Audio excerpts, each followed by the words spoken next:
Zona veriore e Shqipërisë vazhdon të përballet me një nivel të lartë të varfërisë. Një numër i madh familjesh jetojnë në nivelin e varfërisë ekstreme, vetëm me ndihmë të vogël ekonomike që u jepet këtyre familjeve nga shteti shqiptar apo shoqatat bamirëse. Korrespondenti Plumsulo njofton. Familja Dodaj është një nga mira familjet që jetojnë në veri të Shqipërisë, e cila përballet çdo ditë me varfërinë ekstreme. Me një banesë thuajse të rrënuar dhe me mungesën e kushteve më minimale të jetesës, Liza përveç varfërisë përballet prej shumë vitesh edhe me sëmundjen që e ka lënë gjysmë të paralizuar. Nuk më është afruar asnjë nga shteti. Jam me 2 kom e me dur sakat. Me gjejn punën, unë nesër punoj. Nuk e du kempin se ky kempi që është 90.000 lekë. Mu së më dalin për ilaçe, mu më bëjnë 120.000 lekë ilaçet, një kohë që jam invalide se merr 1 ilaç pa lekë. Më thonë që i keme gjysë shmimit, ilaçet e mia që kam për smujën që kam unë, nuk figurohen me riborsim, prandaj i blej 120.000 lekë, më bëjnë vetëm ilaçet e kamës. Pos gjanave tjera, ku t'jetoj unë, me si t'jetoj?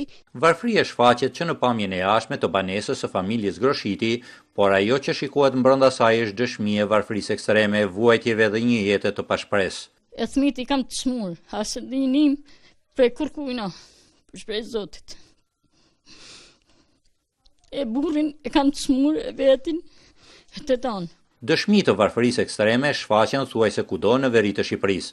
Sipas të dhënave zyrtare, numri më i madh i familjeve që jetojnë në nivelin e varfërisë gjenden në 3 rrethet e qarkut të Kukësit. Për shkak të nivelit të varfërisë, në qarkun e Kukësit marrin një ndihmë mujore ekonomike më shumë se 11.000 familje, ndërsa në qarkun e Shkodrës 12.000 familje.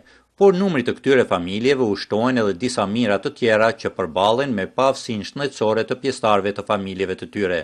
Prej 20 vitesh në rrethin e Pukës shërbejnë 2 motra nga Gjermania, misioni të cilave është ndihma ndaj familjeve të varfra. Ne kemi momentanisht 350 familje, prej Bregu deri në Firse.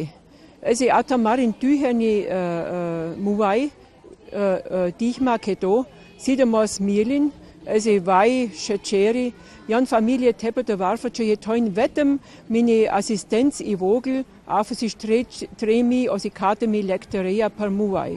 Motër Bernarda thosë se për këto familje të varfra dhe në nevojë, politikanët kujtohen vetëm në kohë fushatash elektorale. Nuk bëhet askush një vizitë në për shtëpi të varfra, kush vjen prej politikant, askush vjen këto sipër.